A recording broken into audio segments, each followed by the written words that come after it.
India के छोटे शहरों में इंडिया का असली पैसा है। लोगों को लगता है दिल्ली में पैसा है, बेंगलोर में पैसा है, जयपुर में पैसा है, छत्तीसगढ़ के रायपुर में पैसा है, पटना में पैसा है। नहीं, आप गलत हैं।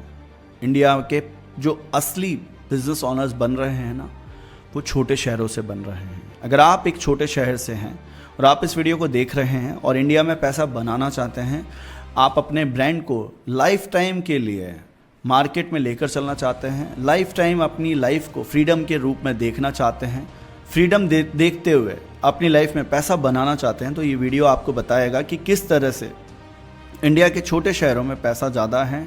साथ ही अगर ये 5 स्टेप्स आपने फॉलो कर लिए, लास्ट का स्टेप आपके लिए कंप्लीटली गेम चेंजर रहेगा, जहां मैं आपको ब्रेक थ्रू दूंगा कि कैसे इंप्लीमेंट करेंगे आप इंडिया में पैसा, कैसे अट्रैक्ट होगा। क्योंकि इंडिया के बड़े शहरों में कस्टमर्स तो ज़्यादा है, ब्रांड लॉयल्टी ज़्यादा है, पर यहाँ पर छोटे शहरों में लॉयल्टी ज़्यादा है। सिर्फ लॉयल्टी वर्ड बोल रहा हूँ, ये याद रखना।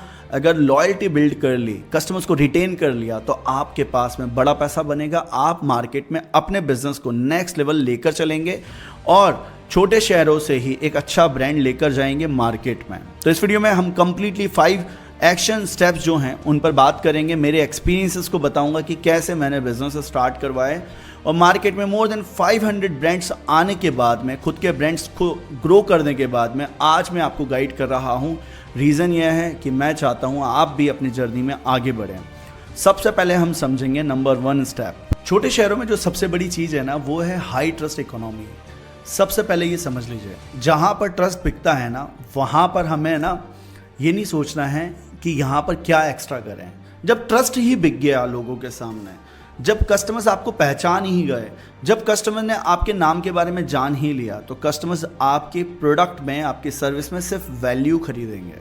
अगर उनको वो वैल्यू मिल गई तो आपसे रिपीट पर चले जाएंगे। और बड़े शहरों में होता क्या है, कंपटीशन ज़्यादा, मार्केट ज़्यादा, कस्टमर्स ज़्यादा, तो वहाँ पहचान नहीं बन पाती है, वहाँ वो सिस्टम्स नहीं बन पाते हैं। तो यहाँ पर छोटे शहरों में हमें सिस्टम्स भी मिलते हैं, कस्टमर्स भी मिलते हैं और ट्रस्ट भी मिलता है और वैल्यू हमें देनी है कस्टमर्स को। जैसे सपोज 10 रुपये का एक पैकेट लॉन्च करा हमने, 10 रुपये के प्रोडक्ट में वैल्यू अगर मिल रही है कस्टमर्स को, या तो क्वांटिटी में या टेस्ट में। हमारा रेस्टोरेंट है तो वैल्यू मिल रही है सर्विस में, डिलीवरी में और फूड की क्वालिटी में, तो कस्टमर्स आएंगे। सर्विस है कोई, कस्टमर्स को वो सर्विस बेहतर मिल रही है, इसके साथ साथ वो प्राइस कम आ रही है, कस्टमर्स आप ही के पास आएंगे। बड़े शहरों में ऐसा नहीं होता है, वहाँ पर कस्टमर लॉयल नहीं हो पाते हैं क्योंकि कस्टमर्स के पास में मोर देन ऑप्शंस ज़्यादा रहते हैं, सब्स्टिट्यूट प्लेयर्स ज़्यादा रहते हैं। छोटे शहरों में होता क्या है, ऑप्शंस कम, ट्रस्ट ज़्यादा, और लॉयल्टी अगर हमने बिल्ड कर ली, ट्रस्ट के साथ साथ वैल्यू दे दी, तो कस्टमर्स रिटेन करते हैं। और सेकंड पॉइंट है word of mouth. Word of mouth build हो जाता है मार्केट में। छोटे शहरों में बिजनेस बनाते वक्त एक चीज़ याद रखनी है कि मैं अगर 8-10 लाख शहर में लोग रहते हैं ना, ये 8-10 लाख कस्टमर्स नहीं हैं मेरे। कस्टमर्स वो हैं जो मेरे एग्जैक्टली मार्केट में मैंने आइडेंटिफाई कर लिए हैं।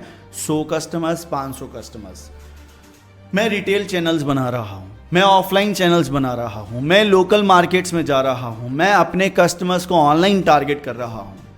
दिखाओ उनको कि आपने कहानी बिल्ड करनी है, दिखाओ उनको कि वो आपके पास में इसलिए आ रहे हैं क्योंकि आप सच में हेल्दी चीज़ दे रहे हो, बिना कोई मिलावट के दे रहे हो, प्योर दे रहे हो, अपना बिजनेस बन जाएगा। पर अगर आपके पास में एक विजन है कि नहीं, मैं कस्टमर्स को पहली बार में ही मार्जिन्स आए, प्रॉफिट आए, कस्टमर्स मुझसे खरीदते वक्त सिर्फ वो ट्रांजैक्शंस हैं। कैसे समझिएगा, ट्रांजैक्शंस कैसे, कस्टमर ने पैसा दिया, मैंने प्रोडक्ट दिया, बस बात खत्म। ये है ना अगर जर्नी कस्टमर्स की, तो धंधा नहीं बनेगा भाई साहब। मैं आपको गारंटी से कहता हूँ, आप संघर्ष करते रहेंगे। तो बिजनेस बनाते वक्त ये याद रखना है कि वर्ड ऑफ माउथ अगर मेरे बिजनेस में बिल्ड हो जाएगा ना, तो कस्टमर्स अपने आप मार्केटिंग करेंगे। आपने देखा होगा फूड स्टॉल्स को, आपने देखा होगा अपने शहरों की फेमस शॉप्स को देखो, फेमस दुकानें देखो, क्यों पॉपुलर हुई? टाइम के हिसाब से लोगों ने उनकी एक प्रोडक्ट बाय कर ली, लोगों ने उनका एक ऐसा विजन बाय कर लिया कि हाँ यार ये चीज़ अच्छी है इसकी। थर्ड है hero product. Hero product build करो अपने बिजनेस में। आप कैफ़े चला रहे हो, आपकी पेटीज़ बेस्ट है, क्या आपकी कोल्ड कॉफ़ी बेस्ट है, क्या आपके यहाँ पर एम्बियंस के साथ में वो कस्टमर्स को वैल्यू मिल रही है एक ऐसी ऑर्डर्स में जिसकी वजह से लोग आपके पास में चले आएंगे।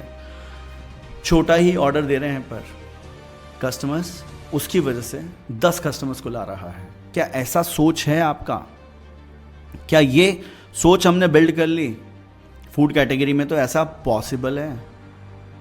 और फूड के अलावा कोई और कैटेगरी पकड़ते हो, लाइक कॉस्मेटिक्स, नॉन ब्रांडेड, कोई नॉन वोन कैरी बैग है आपका, कोई वायरल बिजनेस है, कोई आपका सोया टोफू का बिजनेस है, कुछ भी है, वॉट एवर इमित्र की सर्विस ही चलाते हो आप। ये सोच लो कि बिजनेस बनते वक्त हमें एक सर्विस या एक प्रोडक्ट को वायरल करना है। वायरलिटी आपके कस्टमर्स लाएगी। वायरलिटी आपके कैक जो होता है ना, कॉस्ट एक्विजिशन ऑफ कस्टमर्स, हमको वो आइडेंटिफाई करना है कि कैक कितनी आ रही है। 100 कस्टमर्स आते हैं, छोटा प्रोडक्ट बाय करते हैं पर रिपीट पर लेकर जाते हैं। देखो एग्जाम्पल से समझो, एक आपके शहर में ना कपड़े की दुकान है। अब उस कपड़े की दुकान पर क्या होता है, लोग बार बार जाते हैं क्योंकि वहाँ पर है ना एक जोड़ा जो होता है ना, पेयर ऑफ शर्ट और जींस, उसका रेट है ना लोगों ने फिक्स कर लिया कि यार तुम है ना 1000 रुपये में दे देते हो। अब इस वजह से बार्गेनिंग नहीं हो रही है उस आउटलेट पर। इस वजह से वहाँ पर है ना कस्टमर्स कहते हैं, फिक्स जाते हैं कि 1000 रुपीज़ का ऑर्डर मिल जाएगा तो यहाँ पर मैं ना ये एक पेयर ऑफ शर्ट और जींस बाय कर लूँगा। अब उसके बाद में आप कुछ अलग अपनी वैरायटी निकाल दो, वैसे ही फूड में कर लो, वैसे ही अलग बिजनेसेस में कर लो। देखो कस्टमर्स लॉयल हैं छोटे शहर में, वो माउथ टू माउथ पब्लिसिटी भी करेंगे, वो रिपीट भी आएंगे, वो कस्टमर्स आपके पास में बार बार आना चाहते हैं। क्या रीज़न है जिसकी वजह से आप बाय करवा सकते हो उन्हें? क्या कारण हम आइडेंटिफाई कर पा रहे हैं? 4th पॉइंट समझना है हमें, लो कंपटीशन वर्सेस लो इन्वेस्टमेंट्स। रेंट कम, साथ ही साथ सैलरी कम, खर्चे कम और कंपटीशन भी कम।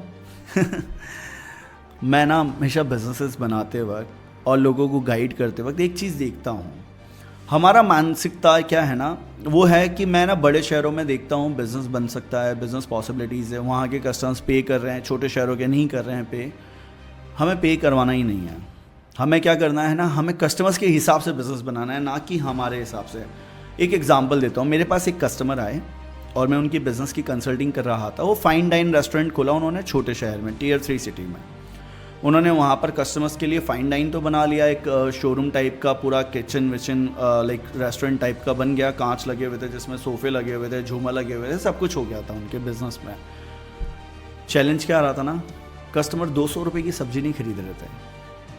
चैलेंज आ रहा था, कस्टमर्स है ना शादी पार्टी पे ही आ रहे थे, कस्टमर फैमिली वाले ही आ रहे थे, कस्टमर लोकल टारगेट वाले मार्केट वाले लोग नहीं आ रहे थे जो कि आना चाहिए था।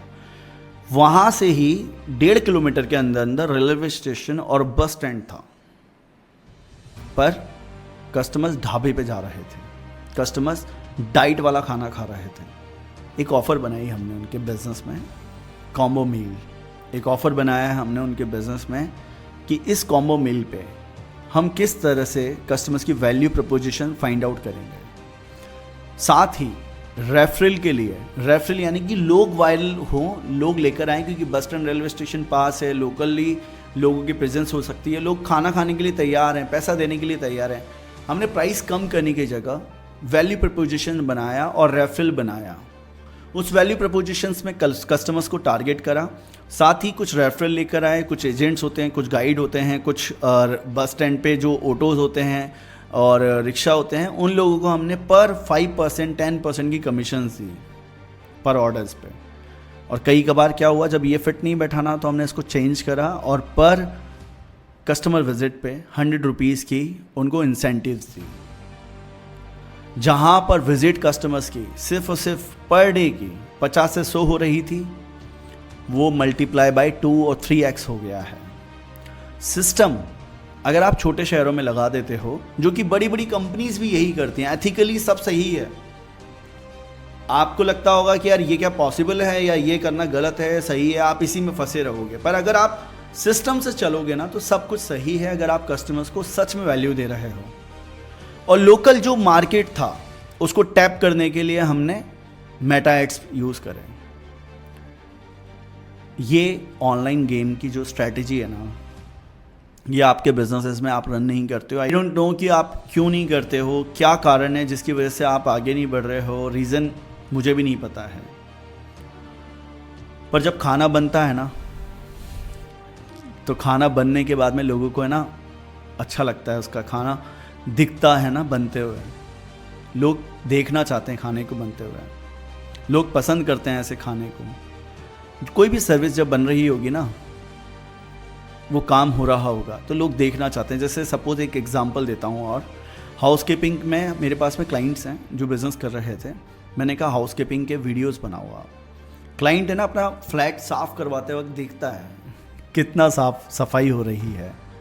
इसके अलावा फूड में भी ऐसा ही होता है, सर्विसेज में भी होता है। आप एक और एग्जांपल ले लो, जैसे आप किसी पर्सन के पास में गए, इमित्र वाले या ब्रोशर डिज़ाइन वाले के पास में, आप बैठ के वहाँ पर डिज़ाइन बनवाओगे, आपको एक एक स्टेप अच्छी लगती है, यार ये पहले तो ब्लैंक था, अब कितना कुछ हो चुका है।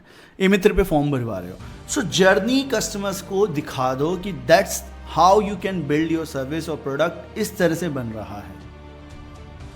ये लोगों तक लेकर जाओ। कई केसेस में ये बहुत मास्टर स्ट्रोक स्ट्रैटेजी है, कई केसेस में कुछ और स्ट्रैटेजी काम करेगी। ऑर्गेनिक बिजनेस में कंटेंट बनाने से धंधा बनता है, पॉसिबल है। आपके पास में एक विजन होना चाहिए। अगर विजन है, मिशन है, तो आप बनाओगे। विजन मिशन नहीं है तो आप कहोगे किस्मत खराब है सर, नहीं होता मुझसे। तो डीप एनालिसिस करवाना है अपना बिजनेस, सीखना है। मैंने डेडिकेटेड मास्टर क्लास दी है आपको, सीख लीजिए, इम्प्लीमेंट करिए और एक्शन लीजिए। इन नंबर्स पे कॉल कर लीजिए या वेबसाइट पर आ जाइए। मैं आपको गारंटी से आपके बिजनेस में क्लैरिटी, स्ट्रैटेजी और एग्जीक्यूशन तीनों बिल्ड करवा दूंगा। इस तरह से आपका बिजनेस बनेगा। आई होप आपको ये वीडियो अच्छा लगा है तो शेयर करिए, क्योंकि अगर आपने ये बिजनेस वीडियो शेयर करा तो दोस्तों का फ़ायदा होगा आपके। चैनल को सब्सक्राइब करके बेल आइकन को दबाइए ताकि वीडियोस की सारी नोटिफिकेशन भी मिल पाए, और आगे आने वाले वीडियोस को आप बारीकी से देखिए। मिलते हैं दोस्तों नेक्स्ट वीडियो में, तब तक के लिए बने रहिएगा हमारे साथ। ये सारे स्टेप्स फॉलो करेंगे तो आपको डेफिनेटली रिजल्ट मिलेगा। धन्यवाद।